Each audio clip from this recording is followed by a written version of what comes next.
സുഹൃത്തുക്കളെ നമസ്കാരം, ഞാൻ ശ്രീജിത്ത് നായർ.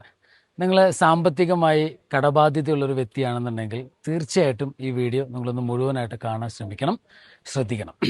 എൻ്റെ പേര് ശ്രീജിത്ത്. ഏകദേശം ഒരു 10 വർഷം മുമ്പ് ഒരു 1,00,00,000 രൂപയിലധികം ബാധ്യത ഉണ്ടായിരുന്ന ഒരു വ്യക്തിയാണ്. ബട്ട് താങ്ക്സ് ഗോഡ് ഇന്ന് 1 രൂപ കടബാധ്യതയില്ലാത്തൊരു വ്യക്തിയാണ് ഞാൻ.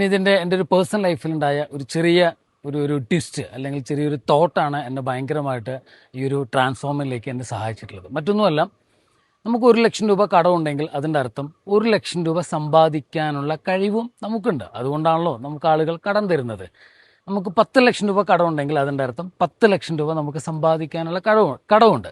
അതുകൊണ്ടാണ് നമുക്ക് 10,00,000 ഒരാൾ കടം തരുന്നത്, തിരിച്ചു തരും എന്ന പ്രതീക്ഷയോടുകൂടി. അതേ സമയത്ത് നമ്മളെപ്പോലെ ഒരു സാധാരണക്കാരന് ഒരു 100 കോടിയോ 500 കോടിയോ ഒന്നും നമുക്ക് ആരും കടം തരാറില്ല. കാരണം നമുക്കത് തിരിച്ചു കിട്ടാനുള്ള സാധ്യത വളരെ കുറവാണ്. എന്ന് വെച്ച് കഴിഞ്ഞാൽ കടം വാങ്ങിക്കാനുള്ള കഴിവ് നമുക്കുണ്ടെങ്കിൽ തീർച്ചയായിട്ടും പണം സമ്പാദിക്കാനുള്ള കഴിവും നമുക്കുണ്ട്. വ്യത്യാസം, നമ്മളുടെ എല്ലാ കഴിവുകളും നമ്മൾ കടം വാങ്ങിക്കാൻ മാത്രം ഉപയോഗിക്കുകയാണെന്നുണ്ടെങ്കിൽ തീർച്ചയായിട്ടും അത് വലുതായിക്കൊണ്ടേയിരിക്കും. അതേസമയം നമ്മൾ വരുമാനം ഉണ്ടാക്കാൻ അതേ കഴിവ് ഒരല്പം ഒന്ന് ശ്രദ്ധിച്ചു കഴിഞ്ഞാൽ തീർച്ചയായിട്ടും നമ്മുടെ ലൈഫിൽ മിറാക്കിൾസ് ഉണ്ടാവും. തീർച്ചയായിട്ടും വലിയ മാറ്റങ്ങൾ ഉണ്ടാവും. And thank you. Love you all.